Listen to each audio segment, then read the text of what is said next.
The last time we tested the Bajaj Pulsar RS 200, it was at the company's test track in Chakan. Now it's one thing to test a bike out on the track. In the real world, it's a whole different ball game. So now we have taken Bajaj's tagline for the RS 200 a little seriously.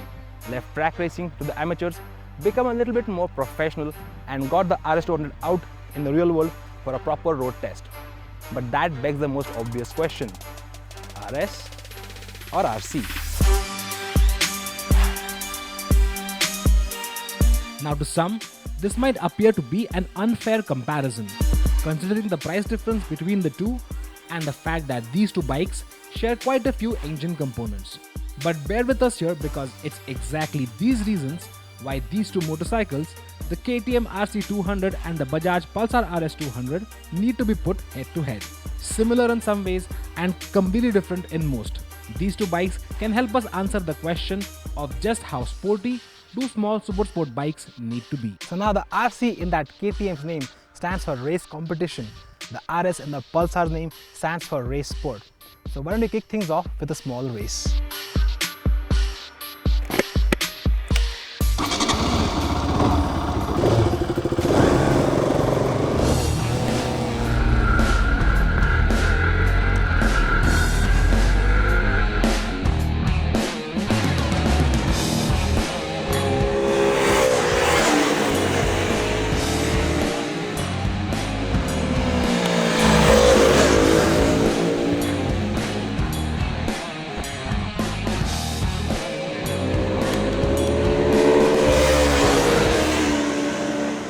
Obviously that was all staged. Racing on public roads is a strict no-no. But it was to prove a point that in all aspects of performance, the RC200 really trumps the RS200, and here's why.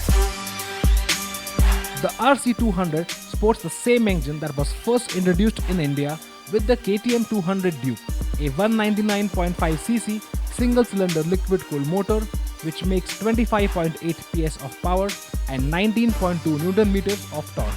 Now it's true that Bajaj derived the engine on their new Pulsars from the same motor, but there are of course a few critical differences, the most important of which is the company's patented triple spark head. Now while 3 spark plugs allow for a more efficient combustion of fuel, the thing that was holding back the earlier Pulsar, the 200NS, from achieving the KTM 200's power figures was reliance on carburation. But that's not the case anymore.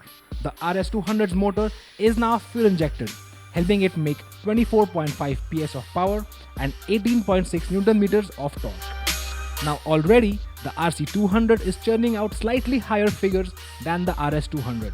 But when you combine them with the KTM's much lighter curb weight of just 136 kilos over the Pulsar's rather portly 165 kilos, it's clear to see why the RC has the acceleration advantage. 0 to 100 takes 9.5 seconds on the KTM, while the Pulsar manages the same in about 10.2. So when it comes to outright acceleration, the KTM RC200 comes out ahead of the Bajaj Pulsar RS200. But if you put these two bikes on the long enough straight, you'll realize that the RC is restricted to a top speed of just 136 km per hour. The Pulsar, on the other hand, will scream its way to an indicated top speed of just over 150 km per hour. So in acceleration, the RC wins. In top speed, it's the Pulsar. But what about handling? To aid its handling, the KTM chassis and suspension features a stiffer setup as compared to the Pulsars. With its 29 kg weight advantage over the RS200, combined with that setup, the RC200 is super quick to change directions. To top it off, the RC's taller seat height of 820 mm and committed seating position make it a lot better suited for aggressive cornering. And it is this cornering oriented posture that makes the RC200 extremely stable when going around bends. We were ready to believe the KTM is absolutely untouchable in this department, but the Pulsar RS200 isn't a slouch by any means. Its more upright seating posture makes for a higher center of gravity, helping it turn into corners fairly quickly as well. Though not as quick as the RC. The RS200's softer suspension setup might put off hardcore cornering junkies, but remember, out in the real world, with mid-corner bumps on roads, this softer setup keeps the RS from becoming a handful. What's really brilliant about the RS200's handling package, however, are those new MRF tires it sports. They are far stickier than the rubber from the KTM and inspire plenty of confidence. If only MRF made the same tire in the RC200 size, now that would be an unbeatable combination. So let's put it this way, the RC200 is definitely the better handler of the two. But I feel that the Pulsar is a lot friendlier, it's a lot more approachable to newer riders, it's a lot less intimidating in the way it handles. But what about all other practical aspects? The Pulsars have always been about usable aggression, and the RS200 is no different. Bajaj might want to call it a sport bike, but what it really is a street bike with a full fairing.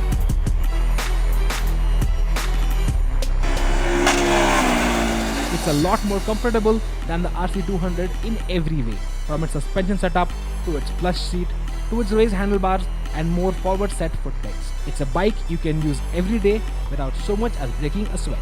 Unless you're inclined to a proper sport bike experience, the KTM RC200 might not be as pleasurable to use every day. And even though the RC features that rather thoughtful foam rear cowl that doubles as a rear seat, pillion riders are going to be a lot happier on the Pulsar. When it comes to equipment levels though, it's really anybody's game. Both bikes feature twin projector headlights and LED lighting for both indicators as well as their tail lights. The RS200 however offers single channel ABS in the top spec model, where anti-lock brakes aren't even an option on the RC. Overall, the Pulsar RS200 is a lot easier to live with every day.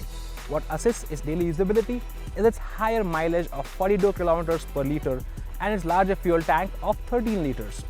With the KTM RC200 we tried a lot, but the best mileage we got was 38 km per litre. And when we factor in the smaller fuel tank of just 10 litres, it means a lot more trips to the fuel station. But make no mistakes, when it comes to outright sport riding feels, the KTM RC200 is one of the best bikes you can buy in the country today. But for the daily grind, the Pulsar looks a lot better. And speaking about looks, now generally, aesthetics are a rather subjective matter. But right off the bat, we'll go ahead and say that it's the KTM that looks the better of the two. Some of its design details, such as the LED running lights and that rear seat disguised as a tail cowl, are just brilliant. It's not the best looking bike in the world, but it's a lot cleaner in its overall structure and feels quite tastefully styled. The Pulsar RS200 on the other hand looks like it was styled with just one thing in mind, and that is to grab as much attention as possible, making its design very polarizing. There are some interesting bits such as the wraparound tank pad, which provides an easy way to lock your knees on the tank, and the mesh panels on the side which do look nice. But then there are some other details like that tail light, which the less said the better. in my opinion, the only redeeming quality of the RS200's design is that stubby end cap. It looks good, it adds a lot of mass to the back of the bike, and it sounds great as well. I think this is the best sounding single cylinder bike in the country today. So what's our take on these two motorcycles? Well, they might be made at the same factory and they might share a few components here and there, but they offer entirely different experiences. The KTM RC200, which we have here thanks to our friends at Adivenu KTM in Pune, is more expensive at Rs 1.66 lakhs ex-showroom Delhi. But it offers the quintessential sport bike experience with no compromises. At Rs 1.18 lakhs for the non-ABS version and Rs 1.30 lakhs for the ABS version, the Pulsar RS200 definitely offers better value for money.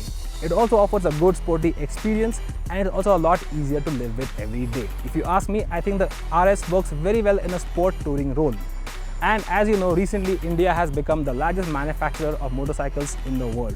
And currently, full-fledged sport bikes are the in thing. Honestly, I'm just glad that we have two bikes like these in the market today that offer a premium experience at a fairly affordable price. But I'm really torn between these two motorcycles. I really enjoy the experiences each of them brings to the table. But what do you think? Which one of these bikes would you choose? Let us know in the comments below.